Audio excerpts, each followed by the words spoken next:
Imagine getting paid in something that could, like, I don't know, double in value in just a few months. Well, sounds a little risky. Right.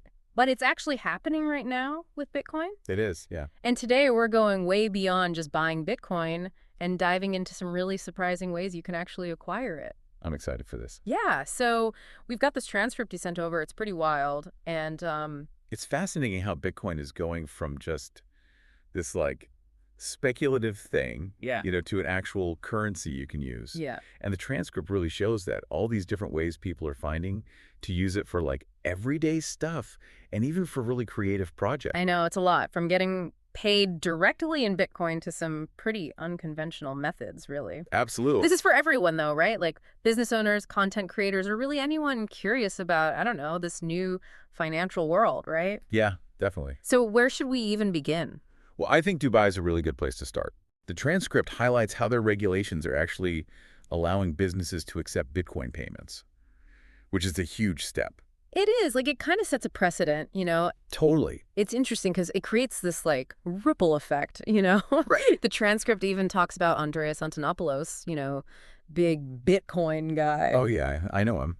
Offers discounts to clients if they pay in Bitcoin. That's a big statement, right? It is. Someone like that, deep in the Bitcoin world, saying, I believe in this so much, I'll take less fiat for it. It's a vote of confidence, for sure. For sure, long term, for sure. Yeah. But, okay, what about normal people? Like people who aren't, I don't know, super tech savvy. Right. Can they even get involved with Bitcoin? Of course. That's where the Lightning Network comes in. Okay. It's really interesting. It is, but how does that even work? Like, you don't need to know all the details. Right. But imagine sending an email. Right.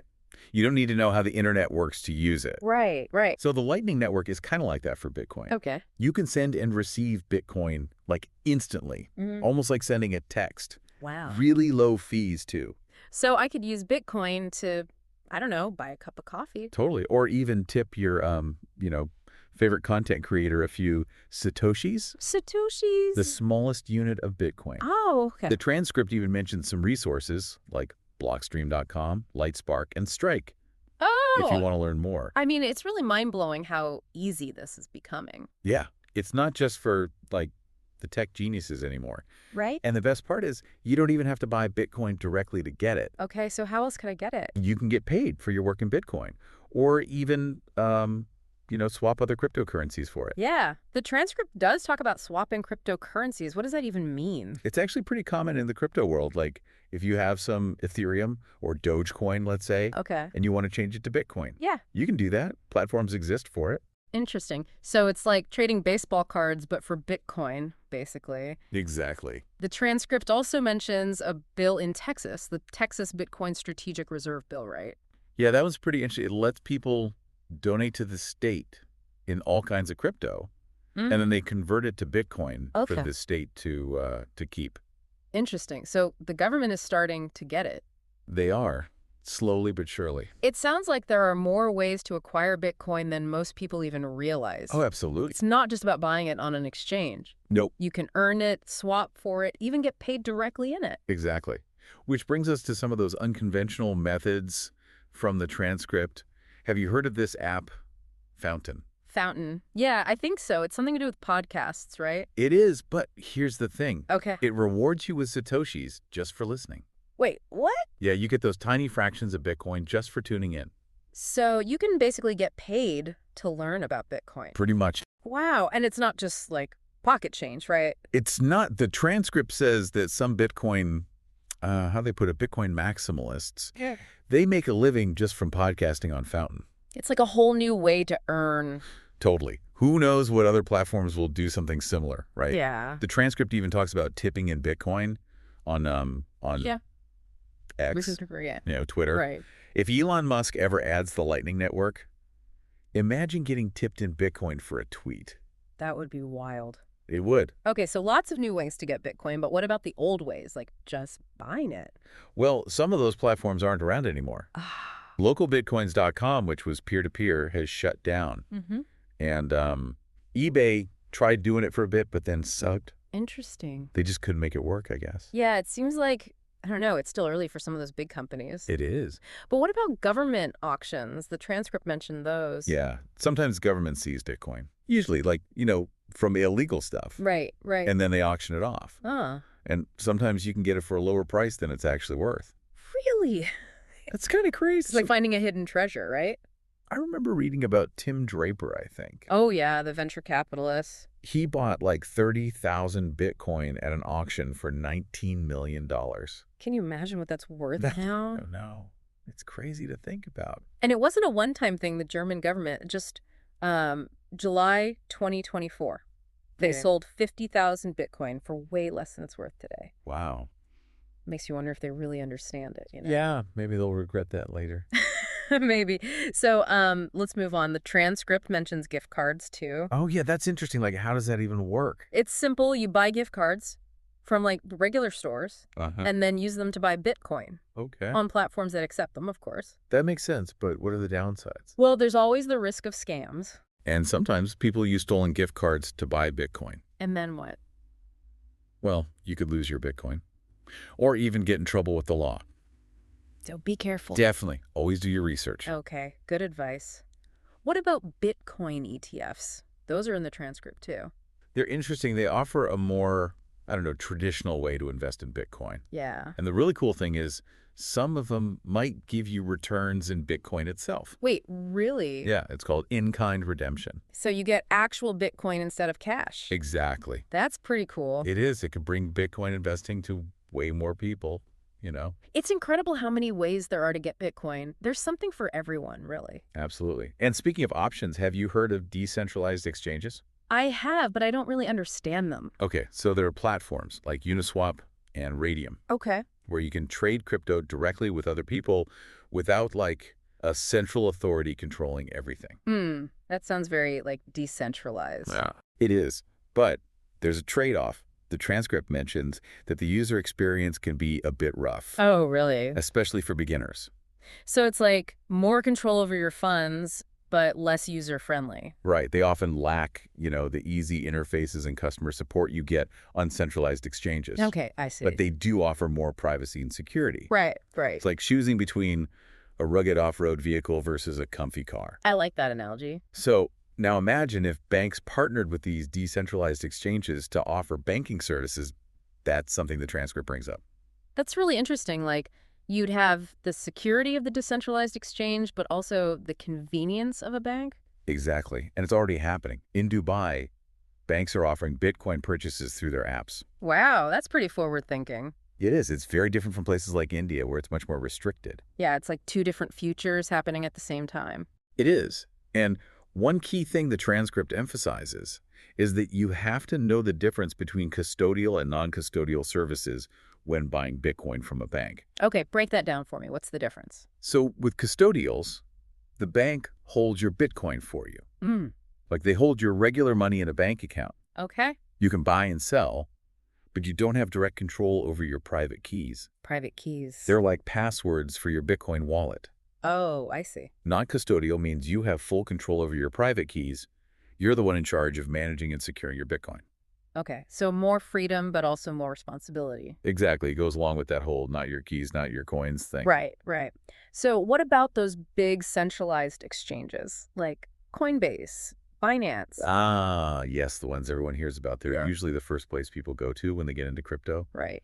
But the transcript points out a common misconception, that they actually create Bitcoin. I've heard that too, so they don't. Nope. They're just platforms for buying, selling, and trading Bitcoin that already exist. Okay. They can't make new Bitcoin. They're more like stock exchanges, but for crypto.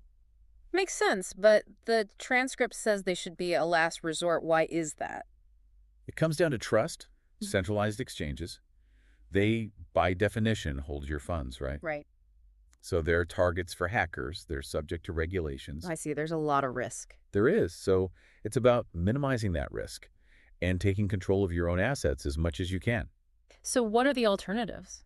Well, the transcript mentions Binance's peer-to-peer platform Okay. and over-the-counter trading for when you're buying a lot of Bitcoin. So even with centralized exchanges, there are ways to, like, do it yourself more? Exactly. More peer-to-peer interaction and potentially better prices for big transactions. Makes sense. Okay, before we wrap up this part of our, deep dive, let's touch on regulations. Sure. Especially since we've talked about Dubai a lot. Yeah, they're being very proactive about regulating the crypto space. The transcript lists a bunch of bodies, like the Virtual Asset Regulatory Authority, or VAR, the Financial Services Regulatory Authority, FSRA, in Abu Dhabi. It sounds like they want to encourage innovation but also protect investors, right? Right. So what if someone wants to learn more about the specifics? Where should they go? The transcript mentions the Dubai Financial Services Authority, or DFSA, and the Taoist for Digital Asset Oasis, also known as ADGM. That's good. It's important to have reliable information. It is. Clear regulations and information, they're key to building trust in Bitcoin. Well, this has been really eye-opening. So many ways to get Bitcoin. It's amazing. I know, right? Yeah. It's not just about buying it on an exchange anymore. There's a whole world out there. It feels like we've only scratched the surface. We have. There's so much more to discover. Dubai's really going all in on crypto, huh? Yeah, it's like they're building the bridge between, old cool finance and whatever comes next. Totally. And as we saw, there's so many ways to get Bitcoin, like earning it through those services, fountain, even government auctions. Wild stuff. It's crazy to think you could get paid in Bitcoin just for listening to a podcast, Yeah. Really shows how much this tech is changing things. It's not just about investing anymore. It's becoming part of our lives. Speaking of becoming part of our lives, the transcript talks about NFTs too. Oh, right. Non-fungible tokens. Yeah, NFTs, a whole new world of, digital ownership. Totally. And creativity too. The transcript talks about how, artists and musicians are using them to make money in ways they never could before. It's like a digital renaissance, right? It is. They have more control over their work now and their relationship with, fans or collectors. What's cool is that NFTs can be tied to Bitcoin, Oh, yeah. How does that work? Well, they can be built on the Bitcoin blockchain. Okay. So they get that security and permanence that Bitcoin has. So it's like extra trustworthy and valuable because it's tied to Bitcoin. Exactly. And it goes way beyond art, right? Oh, yeah. NFTs are being used for everything. Digital collectibles, virtual real estate, even things like supply chains and identity verification. It's like a whole new economy is popping up. It is, and Bitcoin is at the center of it. It's not just money. It's like the foundation for all these new things. Totally. Remember that story from the transcript about almost giving away 12 Bitcoin back in 2016? Oh, yeah. Wow. The regret. Right. Shows you how much Bitcoin has exploded in value. Definitely makes you think about holding on to it long term. It does, for sure. I'm realizing we've barely scratched the surface of what's possible. We really have. So much more to discover and create with this stuff. Speaking of scratching the surface, I'm curious about how NFTs are actually, made and traded on the Bitcoin blockchain. Oh, yeah. That's a good question. Maybe for another deep dive. It is pretty complex. Yeah. But basically, it's about using Bitcoin to prove ownership and scarcity in the digital world. Oh. Like each digital thing gets a unique fingerprint that can't be copied. I get it. And because it's all on the Bitcoin blockchain, it's super secure. Exactly. This deep dive has really shifted my thinking on Bitcoin. It's not just about speculation anymore. I agree. It's a tool for empowerment, for innovation, even for changing society. I couldn't have said it better myself. And as we've seen, the possibilities are pretty much endless. They are. As more people get into Bitcoin, I think we'll see even more creative and impactful uses for it. It's pretty exciting to think about how Bitcoin can change the world for the better. It really is. It's a movement driven by, this idea of decentralization, transparency, and individual power. And as we keep exploring it, one thing's for sure, the future of finance is being written right now in front of us. It's pretty wild to be a part of it, even if it means constantly learning and adapting. That's the beauty of it. It's always changing. Right. And like we saw today, getting Bitcoin is just the first step. Right. The real adventure is figuring out what it can do and being part of its evolution. Okay, before we wrap up, I want to go back to something you mentioned earlier. You said the transcript blew your mind a little with that idea of owning digital real estate and getting Bitcoin from it. Oh, yeah. There was a quick mention, but it really stuck with me, that a virtual property could generate actual Bitcoin. It's a crazy idea, right? Yeah. It suggests a future where physical and digital things are completely intertwined. It makes you wonder what else we haven't thought of yet. Like, what if that virtual real estate also gave you voting rights in a DAO? A DAO. Yeah, decentralized autonomous organization. Right. Or what if you earned Bitcoin by helping build a virtual world, like making buildings or content. Exactly. It's like digital ownership isn't just about owning a file anymore. Right. It's about taking part in a whole ecosystem. And contributing to it. And who knows what other possibilities are out there. Maybe one day we'll be earning Bitcoin just by living our digital lives, interacting with people online, creating value. That's a cool thought. It shows how Bitcoin isn't just about money, it's about how we connect with each other and with the digital world. It really is. This deep dive has been incredible, and it feels like we're just getting started. I agree. What a time to be alive. Right? It is. It's a really exciting time to be seeing this technology grow and change. It's amazing, right? We've gone through like a whole financial system in just this one deep dive. I know. It's kind of overwhelming how many ways there are to get Bitcoin these days. I know, right? But it also shows there's a way in for everyone, no matter how much you know about crypto. Exactly. There really is. One thing that's really clear to me now is that it's not just about buying it on an exchange anymore. Definitely not. Like, there's so much more to it. It's about understanding why it matters, Yeah. and how it fits into this whole new digital economy that's being built. I think we've been stuck looking at Bitcoin too narrowly, just the price going up and down, the investing side. I get that. But this deep dive has shown me it's so much bigger than that. Yeah, it is. It's a total shift in how we think about money, about owning things, about creating value. Yeah. And it's shaking up industries, giving people power in ways we're only just starting to see. This has really changed how I think about Bitcoin. It's not just some, speculative thing anymore. It's a tool to make things better, to change society, to build a future that's more, fair. I love that. And the possibilities, they really are endless. We are. Like, just from what we've talked about today, you can see how much potential there is. But I have to admit, it can be a lot to take in. I get it. So much to learn, it's hard to keep up. It is, but that's also what makes it exciting. Yeah, I get you. It's always changing. There's always something new to discover. So for our listeners who are, ready to jump into the Bitcoin world, what advice would you give them? Be curious, stay informed, and don't be afraid to try things out. Okay. The best way to learn is by doing. That's good advice. And we should remind everyone, we've only scratched the surface here. There's a whole universe of information out there. So keep learning, keep exploring, and I guess most importantly, keep an open mind. Couldn't have said it better myself. The world of Bitcoin is full of surprises, and the future is being written right now. So until next time, happy hodling.